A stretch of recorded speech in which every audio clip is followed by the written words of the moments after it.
그녀에 대해 어떻게 행동해야 좋을까로 오랫동안 고민했다.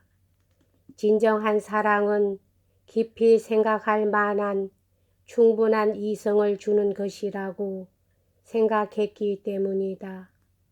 그녀가 다시 느닷없이 찾아왔을 때 내 결심은 아직 정해져 있지 않았다. 그러나 이번은 나도 자각하고 있었다. 악에는 언제나 따르는 수치심이 나를 잠자코 있게 했고 그녀 앞에서 몸을 떨게 만들었다.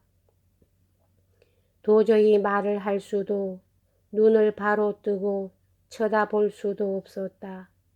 형언할 수 없는 마음속의 당황, 그것을 눈치채지 않게 하는 것은 도저히 불가능했다.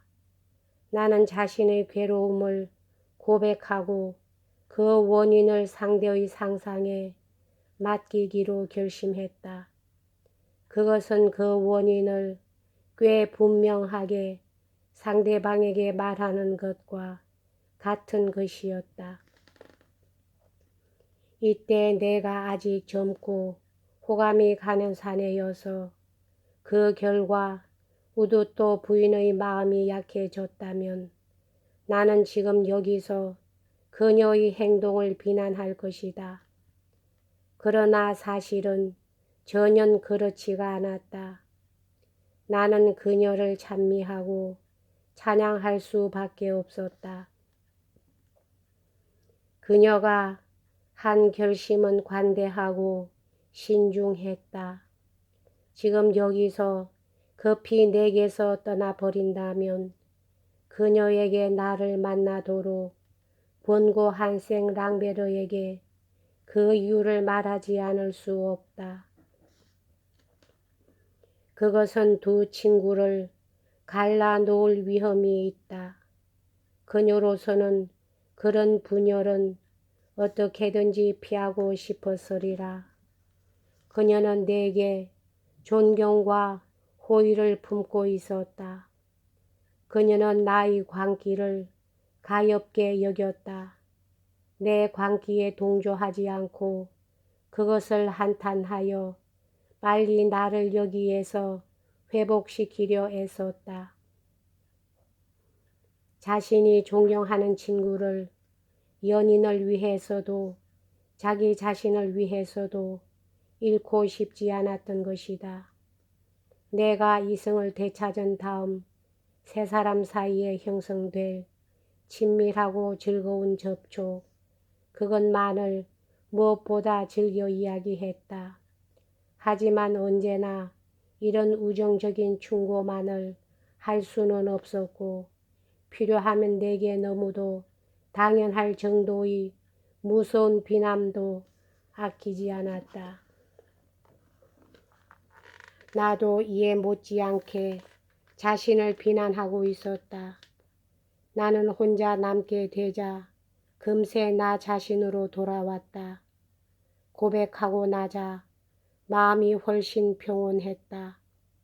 사랑은 그 상대방에게 인정받고 나면 훨씬 마음이 놓이기 마련이다. 나는 자신의 사랑을 몹시 책망했다. 그랬으니 나을 수 있는 것이라면 당연히 병이 나았어야 했을 것이었다. 이 사랑을 죽이려고 얼마나 강력한 여러 가지 동기로 도움을 호소했던가. 나의 윤리감, 나의 식견, 나의 주의, 그리고 수치심, 불신, 죄, 우정에 대한 배신, 더욱이 나이값도 못하고 정열에 애태우는 어리석음, 그리고 마지막으로 상대방의 마음은 다른 사람에게 매여 있고 내게는 아무런 반응도 희망도 없는 그런 종류의 정열 뿐만 아니라 이대로 아무리 견뎌봤자 아무 소득도 없는 정열, 그러면서도 주체할 수 없는 정열, 바로 그것이었다. 이 최후의 사고방식은 다른 모든 이유에 힘을 더해 줄 수 있는 것이었는데 오히려 다른 이유를 밀어내고 그 자리를 차지하고 말았다는 것을 누가 믿어줄 것인가. 나는 생각했다. 나 혼자 해를 입는 광기라면 무슨 염려가 필요하랴. 나는 대간절 우두또 부인에게 걱정거리가 될 만큼 젊고 씩씩한 기사일까. 내가 잘난 듯이 공연한 걱정을 하고 있듯이 이 나의 맵시나 풍채나 옷차림이 그녀를 유혹할 만하다고 세상에서 그 누가 말할 것인가. 이봐, 겁장이 장작 우물쭈물하지 말고 안심하고 연애를 해라. 너희 사랑의 탄식이 생랑베르에게 폐를 끼칠까 하는 공연한 걱정을 말아라. 이미 보아온 것처럼 젊었을 때에도 나는 결코 철면피한 인간은 아니었다. 위에 말한 사고방식은 일시적인 기분에서 나온 것으로 그것이 내 사랑의 정열에 용케 영합한 것이다. 이걸로 이제는 거침없이 사랑에 몰두하여 격에 맞지 않는 염려 따위는 이성보다도 허영에서 오는 곳으로 생각하고 일소에 붙여버릴 수가 있었다. 악덕은 저절로 사람을 정면으로 습격하지 않고 언제나 어떤 궤변 또는 미덕의 가면을 쓰고 기습한다는 것은 진실한 영혼의 소유자에 있어선 커다란 교훈이 된다. 뉘우침을 모르는 죄인이었고 나는 그런 죄인이 되었다. 내 사랑의 정열이 나를 심연으로 빠뜨리기 위해 어떻게 나의 천성을 쫓아갔는지 부디 잘 보아주기 바란다.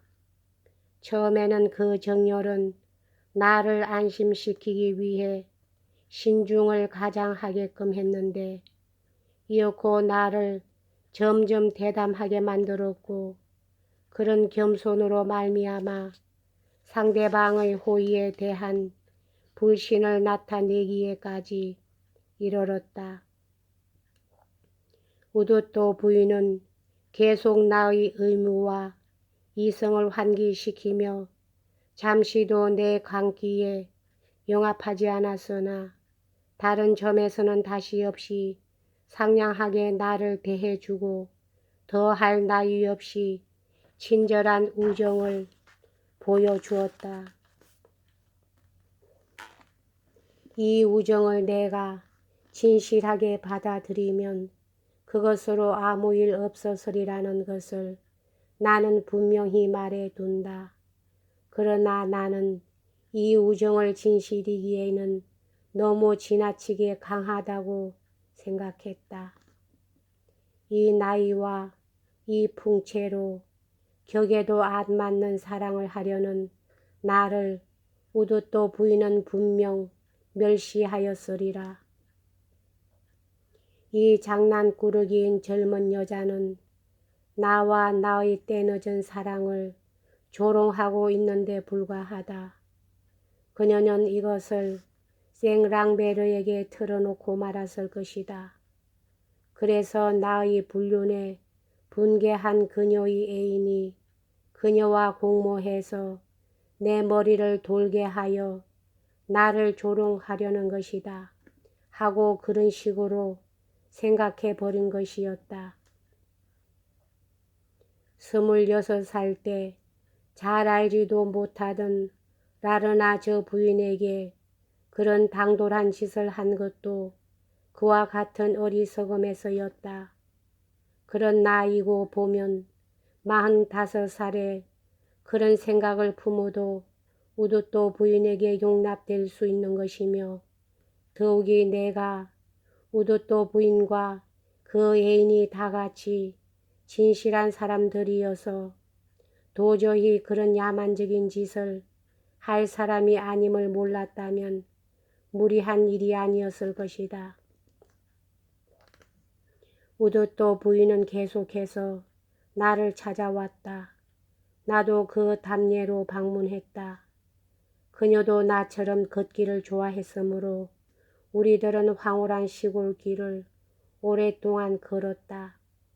내가 그녀를 사랑하고 또 그것을 대담하게 고백한 것에 만족했다면 나는 더없이 감미로운 경지에 놓이게 되었을 것이다.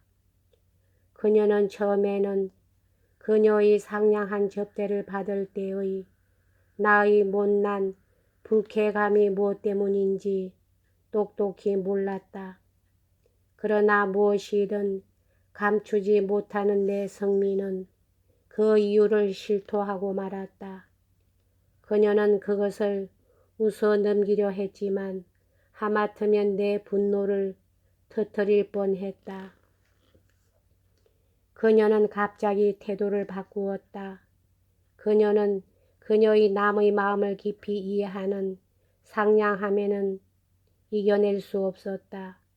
그녀는 나를 여러모로 꾸짖었다. 그것은 하나하나가 내 마음에 파고들었다. 나의 부당한 위구심에 그녀는 초조한 기색이었다. 나는 그 기회에 그녀에게 나를 우롱하고 있지 않다는 증거를 보여달라고 요구했다. 그녀는 나를 안심시킬 방법이 달리는 전혀 없음을 깨달았다. 나는 줄곧 그녀를 몰아댔다. 절박한 순간이었다. 궁지에 몰린 여자가 이처럼 교묘히 그것을 뚫고 나간 것은 놀라운 일로서 아마 그 유례가 없을 것이다. 그녀는 친밀한 우정의 범위 안에서 허락되는 부정이 개입되지 않는 일을 하나도 거절하지 않았다. 이리하여 그녀의 하찮은 동정에도 내 관능은 불타올랐지만 그 불이 그녀의 관능에는 점화되지 않는 것을 보고 나는 굴욕을 느꼈다. 여기까지 하겠습니다.